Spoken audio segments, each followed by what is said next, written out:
آگے اللہ سبحانہ تعالیٰ فرماتے ہیں من شر، ہر اس چیز کے شر سے، ما خلق، جو اس نے پیدا کی.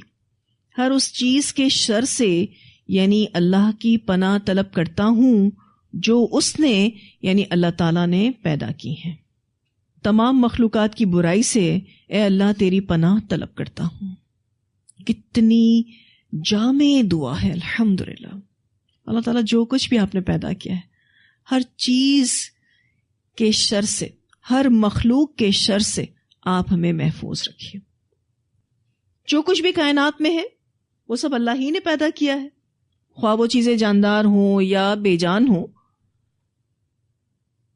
یہ بات یاد رکھنے کی ہے کہ ہر چیز کتنے بھی فائدے کی ہو اس کا کچھ نہ کچھ نقصان ضرور ہوتا ہے. مثلا سورج کا بڑا ہی فائدہ ہے لیکن اس کا کچھ نقصان بھی ہے. اسی طرح انسان میں خیر بھی ہے اور شر بھی ہے. اس آیت میں ہر چیز کے برے یا نقصان دہ پہلو سے اللہ کی پناہ طلب کرنے کی ہدایت کی گئی ہے. آپ مانگیے اللہ سے من شر ما خلق، ہر اس چیز کے شر سے اللہ تعالیٰ تیری پناہ طلب کرتے ہیں جو تو نے پیدا کی. حسن بصری رحمہ اللہ فرماتے ہیں کہ جہنم، ابلیس اور اس کی اولاد بھی اللہ کی مخلوق میں سے ہیں، یعنی یہ بھی ایسی مخلوق ہیں جن سے پناہ مانگنے کی ضرورت ہے. یعنی اللہ ہمیں ان مخلوقات سے محفوظ رکھے. کن سے؟ جہنم سے، ابلیس سے اور اس کی اولاد سے. پھر جس چیز کا شر سامنے آ چکا ہو، یعنی کچھ چیزیں ایسی ہوتی ہیں کہ جس کا شر آپ کو واضح ہو جاتا ہے، یا اس کے شر کا صرف اندیشہ ہو، یعنی کوئی ایسی چیز ہے کہ آپ کو صرف اندیشہ ہے کہ اس سے شر پہنچ سکتا ہے. ہمیں ان تمام چیزوں کے شر سے اللہ کی پناہ طلب کرنی چاہیے. جن چیزوں کا شر واضح ہو یا پھر جن چیزوں میں شر کا اندیشہ ہو. ٹھیک ہے جی. اب آگے جو 3 آیات آئیں گی ان میں چند خاص چیزوں کا نام لے کر اللہ کی پناہ طلب کی گئی ہے، جس سے یہ واضح ہوتا ہے کہ وہ بڑے بڑے شر ہیں. حالانکہ آیت نمبر 2 میں ہم نے تمام چیزیں جو اللہ نے پیدا کی ہے اس کے شر سے پناہ مانگ لی ہے. من شر ما خلق. اس آیت کے ذریعے ہم یہ دعا کر چکے من شر ما خلق. لیکن آپ دیکھیے کہ اگلی 3 آیات میں چند خاص چیزوں کا نام لے کر اللہ کی پناہ طلب کی جائے گی. اللہ سبحانہ تعالیٰ فرماتے ہیں وَمِن شَرِّ، اور شر سے، غاسقٍ، اندھیرا کرنے والی کے، اذا وقب، جب وہ داخل ہو جائے. یعنی اندھیری رات کے شر سے اللہ تعالیٰ آپ کی پناہ مانگتا ہوں جب وہ چھا جائے. یہاں جو لفظ آیا ہے غاسق، غین سین قوف سے ہے. شفق کے غائب ہو جانے کے بعد ہونے والے اندھیرے کو کہتے ہیں. آپ نے رات کے ٹائم پر جب مغرب ہو جاتی ہے تو شفق دیکھی ہوگی آسمان پر، پھر شفق بھی غائب ہو جاتی ہے، اس کے بعد جو اندھیرا ہوتا ہے اس کو غاسق کہا جاتا ہے. ٹھیک ہے جی. تو غاسق ابتدائی رات کو کہتے ہیں کہ جب وہ تاریک ہونے لگتی ہے.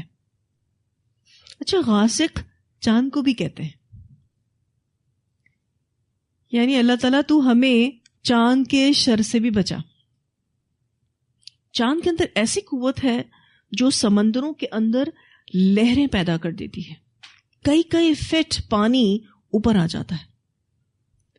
ان کو ٹائیڈل ویوز کہا جاتا ہے. چاند کے بارے میں کہا جاتا ہے کہ دماغی امراض سے اس کا تعلق ہوتا ہے. جب چاند سمندر کو موج زن کر سکتا ہے تو وہ ہمارے جسم کو نہیں ہلا سکتا. کتنی بہترین دعا سکھائی گئی کہ اللہ تعالیٰ تو ہمیں چاند کے شر سے بھی بچا.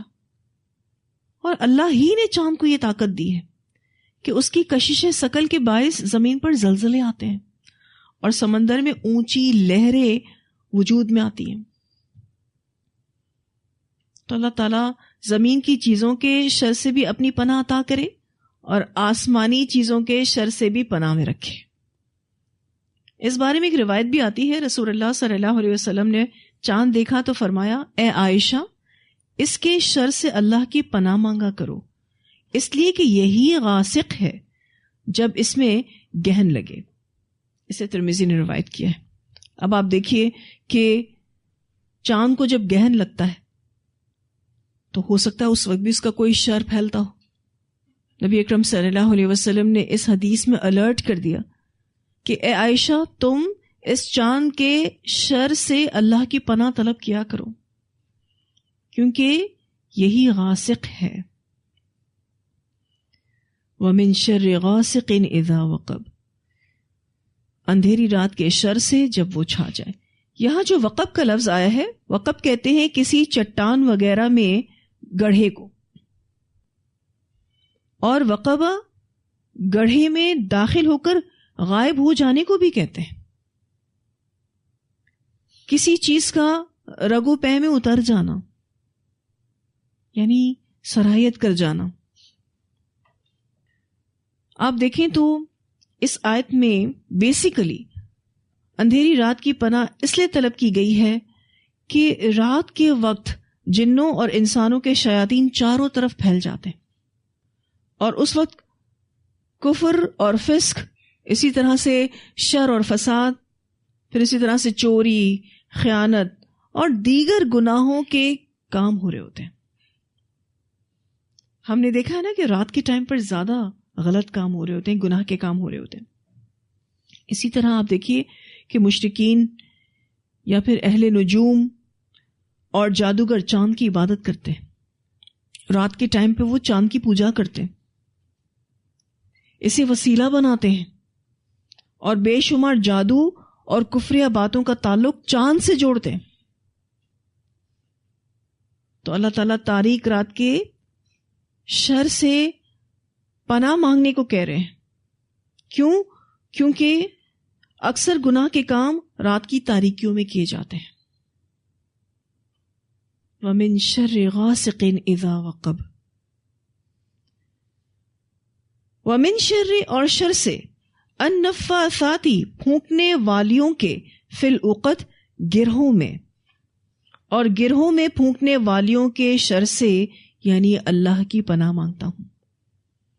النفاثات کا جو لفظ ہے نون فا سا سے ہے. نفاسا جھاڑ پھونک کو کہتے ہیں.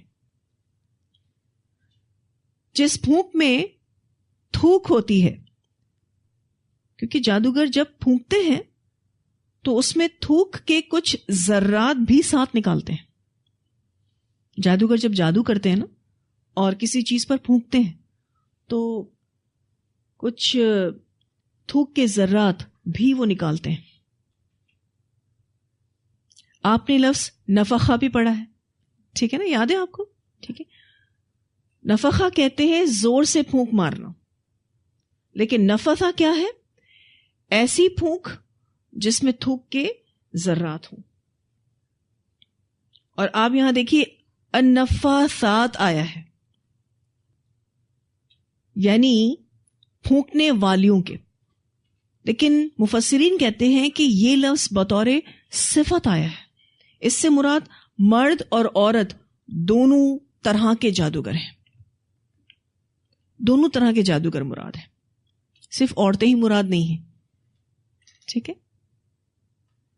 سنن نسائی میں روایت آتی ہے، نبی اکرم صلی اللہ علیہ وسلم نے فرمایا، جس نے گرہ ڈال کر اس میں پھونکا، گرہ ڈال کر یعنی نوٹ لگا کے اس میں پھونکا، اور پھونک بھی کیسی؟ تھوک والی. ٹھیک ہے نا، تھوڑے سے تھوک کے ذرات بھی ہوں. اس نے جادو کیا، اور جس نے جادو کیا اس نے شرک کیا. اور جس نے کسی چیز سے یعنی اللہ کے سوا اپنا تعلق جوڑا، اسے اسی چیز کے سپرد کر دیا جاتا ہے. کتنی ڈرانے والی حدیث ہے. آج لوگ کس طرح سے جادو ٹونے میں پڑے ہوئے ہیں. میری کسی سے ملاقات ہوئی تھی تو اس نے کہا کہ اس کے شوہر نے اس پر جادو کیا تھا. ایک باپ نے اپنے بیٹے پر جادو کیا تھا، صرف اور صرف اپنا ہولڈ اپنی فیملی میں برقرار رکھنے کے لیے. اس طرح سے ہولڈ بنتے ہیں. اسی طرح سے آپ دیکھیے ساس بہو پر جادو کروا رہی ہے، بہو ساس پر جادو کروا رہی ہے. جادو ٹونا کس طریقے سے لوگ کرتے ہیں. آپ صلی اللہ علیہ وسلم نے فرمایا، جس نے گرہ ڈال کر اس میں پھونکا اس نے جادو کیا, اور جس نے جادو کیا اس نے شرک کیا, اور شرک معاف نہیں ہوگا. جادو اتنا بڑا گناہ ہے. اگر اس کے اثر کو زائل کرنے کے لیے کوئی جادو کر رہا ہے تو وہ بھی نہیں کر سکتا. یعنی جادو کے توڑ کے لیے جادو کیا جائے, اس کو بھی منع کیا گیا. جادو زدہ کا علاج جادو سے نہیں کرنا چاہیے. اس بارے میں ایک روایت آتی ہے, سیدنا جابر بن عبداللہ رضی اللہ تعالی عنہما بیان کرتے ہیں کہ رسول اللہ صلی اللہ علیہ وسلم سے کسی نے نشرہ کے متعلق سوال کیا. نشرہ کہتے ہیں جادو کے علاج کے لیے شرکیہ منتر پڑھنا. تو آپ صلی اللہ علیہ وسلم سے کسی نے نشرہ کے متعلق سوال کیا تو آپ صلی اللہ علیہ وسلم نے فرمایا یہ شیطانی کام ہے. اسے ابو داؤد نے روایت کیا ہے. یعنی اگر کسی کو جادو کے توڑ کے لیے جادو کرنا ہے تو وہ الاؤڈ نہیں ہے. بہت سارے لوگ جادو کے توڑ کے لیے بھی جادو کرتے ہیں, کیونکہ جن لوگوں کے پاس وہ جاتے ہیں نا ان کو وہ اسی طرح سے گائیڈ کرتے ہیں کہ آپ پر جادو ہوا ہے, اب آپ کو اس جادو کے توڑ کے لیے جادو کروانا پڑے گا, کیونکہ ان سے ان کا بزنس چلتا ہے. وہ تھوڑی نہ بتائیں گے کہ آپ سورہ فلق اور سورہ الناس پڑھو, آپ دیگر حفاظت کی دعائیں پڑھو, آپ کا مسئلہ حل ہو جائے گا. یہ جو اڈے بنے ہوئے ہیں نا عاملوں کے, اتنا غلط کام یہاں ہوتا ہے میں آپ کو بتا نہیں سکتی. عورتوں نے اپنے جسم تک عاملوں کے حوالے کر دیے, صرف اس ٹینشن میں کہ یہ عامل ہم سے راضی ہو جائے تو ہمارا جادو یہ ختم کر دے گا. جب آپ اللہ سے ہٹ کے کسی اور چیز سے اپنی مدد طلب کریں گے, کسی اور چیز سے اپنے تعلق کو جوڑیں گے, تو پھر اللہ تعالیٰ اسی چیز کے حوالے کر دے گا. کیونکہ حدیث کا آخر حصہ کیا بتا رہا ہے, آپ صلی اللہ علیہ وسلم نے کیا فرمایا, جس نے کسی چیز سے اللہ کے سوا اپنا تعلق جوڑا اسے اسی چیز کے ساتھ جوڑ دیا جائے گا کہ ٹھیک ہے وہیں سے ہی تو اپنا مسئلہ حل کر. میں نے کسی سے پوچھا تھا کہ یہ جو جادوگر ہوتے ہیں جب جادو کرتے ہیں, جس پر جادو ہوتا ہے اس کو باقاعدہ یہ باتیں الہام ہوتی ہیں جیسے, حالانکہ کوئی شیطان ڈال رہا ہوتا ہے تو اس کو الہام تو نہیں کہنا چاہیے, لیکن لوگ یہ الفاظ استعمال کرتے ہیں. ایکچولی وہ شیطانی وسوسہ ہوتا ہے, یا جادو کے ذریعے اس کے ذہن میں یہ بات ڈالی جا رہی ہوتی ہے کہ فلاں درگاہ پہ چلے جاؤ, وہاں جا کر چادر چڑھاؤ. اور لوگوں نے ایسا کیا. جب وہاں گئی تو جس خاتون پر جادو ہوا تھا انہوں نے کہا میں تھوڑے ٹائم کے لیے صحیح ہو گئی تھی لیکن پھر میری حالت خراب ہو گئی. تو میں نے ان سے یہ کہا کہ آپ نے شرک کر لیا اور تھوڑی دیر شیطان نے آپ کو چھوڑ دیا تاکہ آپ کا بلیف کس پر آ جائے, شرک پر آ جائے. پھر دوبارہ آپ کو پکڑ لیا. شرک کرنے سے کبھی کوئی پرابلم سالو ہوئی ہے؟ کبھی پرابلم سالو نہیں ہوئی. مسئلہ سارا یہ ہے کہ لوگوں کے پاس صحیح علم نہیں ہے. لا علمی میں وہ اتنے بڑے بڑے گناہوں میں پڑ جاتے ہیں اور جادو زدہ سے پھر جادو گر بھی بن جاتے ہیں. تو اللہ تعالیٰ ہمیں محفوظ رکھے ان سے, کیونکہ جادو کا ہونا حق ہے. اچھا جادو ہوتا کن پر ہے؟ وہ جو نافرمانیوں میں ہوں, وہ جو اپنی سیفٹی پریکاشنز نہ لیتے ہوں دعائیں وغیرہ سے یا ان صورتوں سے, تو پھر تو جادو ہوگا. ٹھیک ہے, نبی اکرم صلی اللہ علیہ وسلم پر جادو ہوا. آپ صلی اللہ علیہ وسلم سب سے زیادہ حفاظت کی دعائیں پڑھنے والے تھے اور اللہ تعالیٰ کی خاص مدد آپ صلی اللہ علیہ وسلم کے ساتھ تھی, خاص حفاظت آپ صلی اللہ علیہ وسلم کے ساتھ تھی. لیکن آپ پر بھی جادو کروایا گیا تاکہ امت کو گائیڈنس مل سکے کہ دیکھو جادو ہوتا ہے, ہو تو اس طرح سے کرنا ہے. صرف گائیڈ کرنے کے لیے ایسا کیا گیا. اور اس وقت جو یہود تھے جو نبی اکرم صلی اللہ علیہ وسلم کے کٹر دشمن تھے, ان کی دشمنی کو بھی واضح کیا گیا. آپ صلی اللہ علیہ وسلم کے ساتھ ایک اور واقعہ بھی ہوا تھا. یہودی عورت نے وہ جو بکری کے شانے میں زہر ملایا تھا, آپ صلی اللہ علیہ وسلم کو مارنے کی کوشش کی تھی, قتل کرنے کی کوشش کی تھی. تو ان کا حسد تو نبی اکرم صلی اللہ علیہ وسلم سے واضح تھا، ان کی دشمنی واضح تھی. کچھ ایسے معاملات ہوئے تاکہ امت کو بھی بتایا جائے کہ دیکھو جو تمہارے نبی کو نہیں چھوڑیں گے وہ تم کو کہاں سے چھوڑیں گے، جو ان کے دشمن ہیں تو وہ تمہارے دشمن بھی ہیں، تمہارے دوست نہیں بن سکتے. پھر آگے اللہ سبحانہ تعالیٰ فرماتے ہیں وَمِن شَرِّ، اور شر سے، حاسدن، حاسد کے، اذا حسد، جب وہ حسد کرے، اور حسد کرنے والے کے شر سے جب وہ حسد کرے، یعنی اللہ کی پناہ مانگتا ہوں. حسد کیا ہے؟ حسد یہ ہے کہ اگر کسی شخص کو اللہ نے کوئی نعمت دی ہے، کوئی فضل دیا ہے، کوئی شرف دیا ہے، کوئی عہدہ دیا ہے، کوئی خوشی دی ہے، اس کو دیکھ کر کوئی جلے اور یہ خواہش کرے کہ اس سے یہ نعمت چھن جائے اور اس کو مل جائے، یا کم از کم اس سے تو ضرور چھن جائے اگر اس کو نہ بھی ملے. یہ ہے حسد. حسد کرنے والا دوسرے کے لیے برائی اور زوال نعمت کا خواہاں ہوتا ہے، یعنی خواہش مند ہوتا ہے. ہو سکتا ہے کہ وہ اپنی اس خواہش کو پورا کرنے کے لیے کوئی عملی قدم اٹھائے اور کسی قسم کی شرارت کرے. اس لیے یہ دعا کرنی بھی ضروری ہے. وَمِن شَرِّ حَاسِدٍ اِذَا حَسَدَ. حسد بہت بری چیز ہے اور اس چیز سے ہم سب کو آزمایا جاتا ہے. نبی اکرم صلی اللہ علیہ وسلم نے فرمایا آپس میں ایک دوسرے سے حسد نہ کیا کرو. اس سے بخاری نے روایت کیا.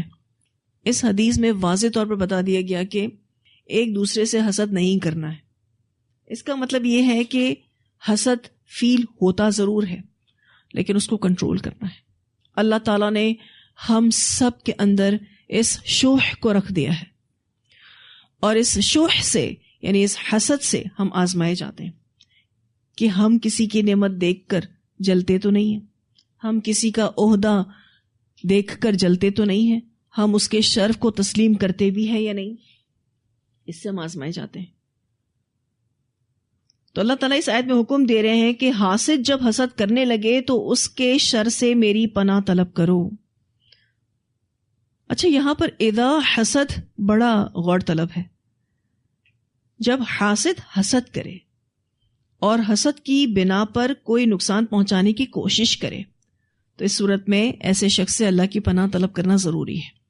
اچھا، جب تک یہ ایکٹیو نہیں ہوتا نا، یہ حاسد اپنے حسد کو ایکٹیو نہیں کرتا نا، تب تک آپ کے لیے پرابلم کریٹر نہیں ہے، تب تک آپ کو کوئی نقصان نہیں دے گا، تب تک وہ صرف اور صرف دل ہی دل میں جل رہا ہے. اچھا، دل ہی دل میں جلنا حاسد کا اس کے اپنے اس غلط عمل کی ہی سزا ہے.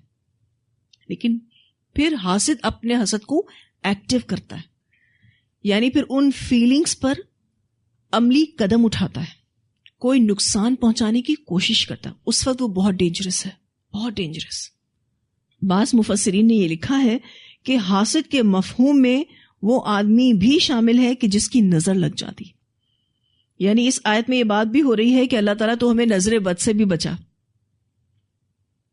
وہ اس لیے کہ جو آدمی حاسد ہے، بد طبیعت ہے، برا انسان ہے، تو پھر اس کی نظر بھی بری ہے. وہ آپ کو اچھی نظر سے تو نہیں دیکھے گا، ٹھیک ہے نا. اور بہت سارے لوگ باقاعدہ کہتے ہیں کہ ہماری نظر لگ جاتی ہے. تو پھر میں ان کو یہی کہوں گی کہ آپ اتنا گھور گھور کے دیکھتے کیوں ہیں؟ جب انسان کو اس بات کا اندازہ ہو جاتا ہے کہ میں کسی چیز کو دیکھتی ہوں تو میری نظر لگ جاتی ہے، تو پھر وہ اپنا علاج کرے. وہ ایسی نظروں سے نہ دیکھے، لیکن بڑے کانفیڈنس کے ساتھ بولتے ہیں کہ ہماری نظر لگ جاتی. اچھا، ایسے لوگ جب اس طرح کی بات کرتے ہیں نا تو ڈر بھی لگتا ہے.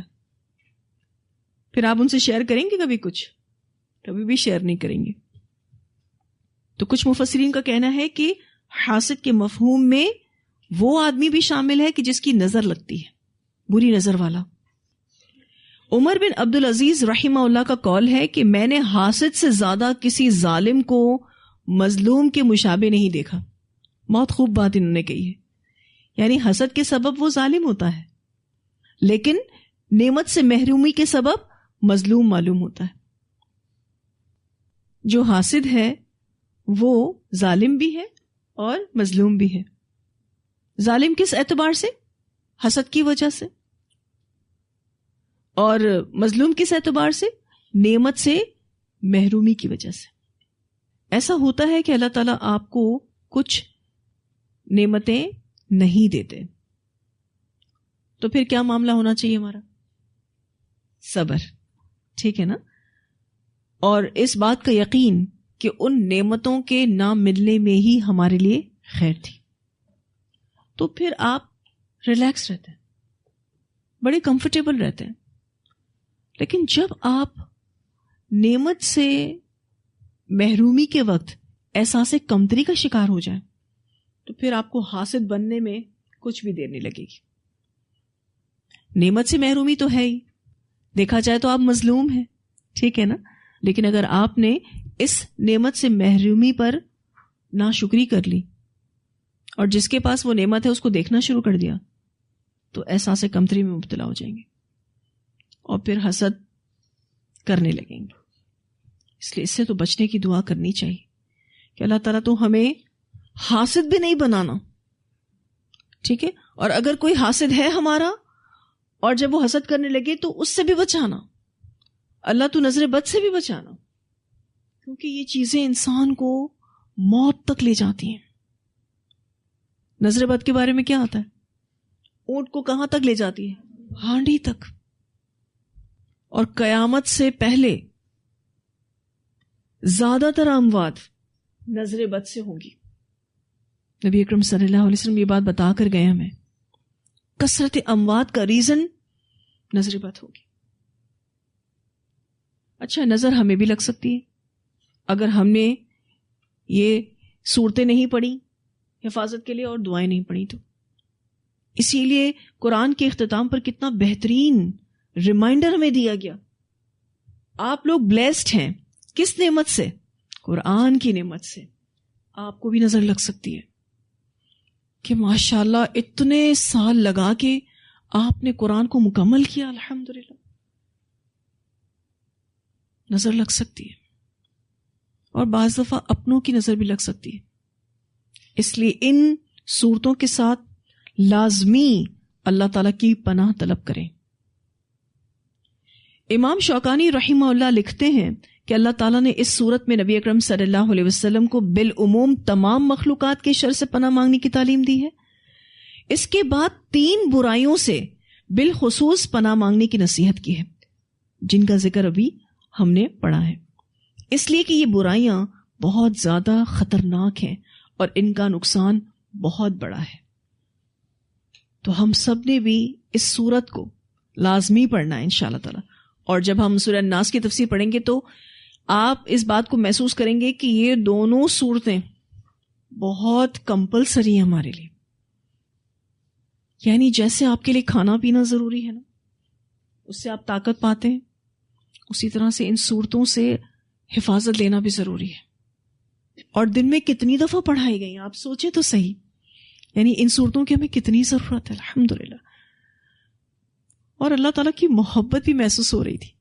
جب میں اس سورت کی تفسیر لکھ رہی تھی تو مجھے اتنی محبت محسوس ہو رہی تھی کہ یا اللہ تو کتنا زیادہ کنسرن ہے ہماری حفاظت کو لے کر، کتنا زیادہ ہماری حفاظت کو لے کر اللہ تعالیٰ نے اہتمام کیا. الحمدللہ ایسے چھوڑ نہیں دیا، پیدا کر کے ایسے چھوڑ نہیں دیا. جیسے ہمیں ہماری فیملی ممبرز کی حفاظت کی کتنی فکر لگی رہتی ہے. ہاں اللہ تعالیٰ کی محبت محسوس ہوتی ہے الحمدللہ. تو اس سورہ کی تفسیر مکمل ہوئی. اس سورت کی تلاوت سنتے ہیں بہت زیادہ فیلنگز کے ساتھ. اور جب آپ سورہ فلق اور سورہ الناس پڑھیں نا، خود پڑھیں یا سنیں، اس کو فیل کیا کریں اور پورے ایمان کے ساتھ کہ اللہ تعالیٰ ان صورتوں میں ایسے ہی حفاظت ہے کہ اگر میں نے پڑھ لی تو بس پھر مجھے کوئی چیز نقصان نہیں دے سکتی. تلاوت سنتے ہیں. بسم اللہ الرحمن الرحیم. قل اعوذ برب الفلق من شر ما خلق ومن شر غاسق اذا وقب ومن شر النفاثات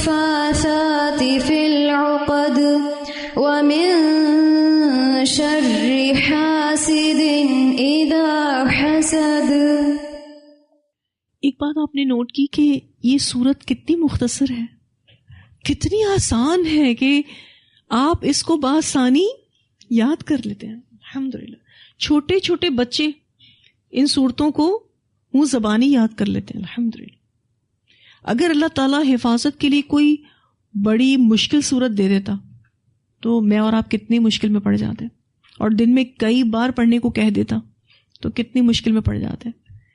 تو اللہ تعالیٰ جو کہتے ہیں نا لا یکلف اللہ نفسا الا وسعها، اللہ وسعت سے بڑھ کر تکلیف نہیں دیتا. یعنی اگر آپ کو حفاظت دلوانی ہے تو اللہ تعالیٰ کو پتا ہے کہ آپ اپنے شیڈیولز میں کس صورت کو پڑھ سکتے ہیں کمفرٹیبلی، ایزیلی. اور اگر کوئی اس کو نہ پڑھے اور اس کو چھوڑے تو بد نصیب نہیں ہے نا بد نصیب. پھر ایک اور تلاوت سنتے ہیں سورت کی. بسم اللہ الرحمن الرحیم قل اعوذ برب الفلق من شر ما خلق ومن شر غاسق اذا وقب ومن شر النفاثات في العقد ومن شر حاسد اذا حسد. الحمدللہ واضح ہے پوری صورت. چلیں الحمدللہ.